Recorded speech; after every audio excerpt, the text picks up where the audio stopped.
النور زون کے پیارے دوستو، السلام علیکم ورحمۃ اللہ وبرکاتہ۔ حضور اکرم صلی اللہ علیہ وآلہ وسلم نے ارشاد فرمایا، ایک شیطان جس کا نام خنزب ہے، جب ہم نماز پڑھتے ہیں تو وہ آ کر ہمارے ذہن کو منتشر کرتا ہے۔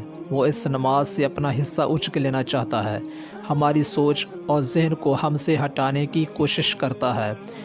اس خنزب شیطان سے ہم کیسے بچ سکتے ہیں؟ علامہ ابن جوزی رحمہ اللہ تعالیٰ اپنی کتاب تلبیس ابلیس میں لکھتے ہیں کہ جو یہ شیطان ہے وہ صرف ہمیں غافل کرنا چاہتا ہے۔ اس کا سب سے بڑا ہتھیار غفلت والا ہے۔ جب ہم نماز کے لیے آتے ہیں تو شیطان وہیں سے حملہ آور ہو جاتا ہے اور ہماری نمازوں میں طرح طرح کے وسواس اور خیالات پیدا کرتا ہے۔ آج آپ کی خدمت میں ایک بہترین حل پیش کیے دیتے ہیں۔ جب آپ نماز پڑھنے لگیں تو یہ گمان کر لیں کہ میرا اللہ مجھے دیکھ رہا ہے۔ اگر یہ گمان نہ بنے تو یہ گمان بنا لیں کہ میں اللہ کو دیکھ رہا ہوں۔ اس طرح کا ذہن بنا کر نماز پڑھنا شروع کر دیں تو انشاءاللہ آپ کو نماز میں سکون بھی ملے گا اور نماز میں دل بھی لگے گا۔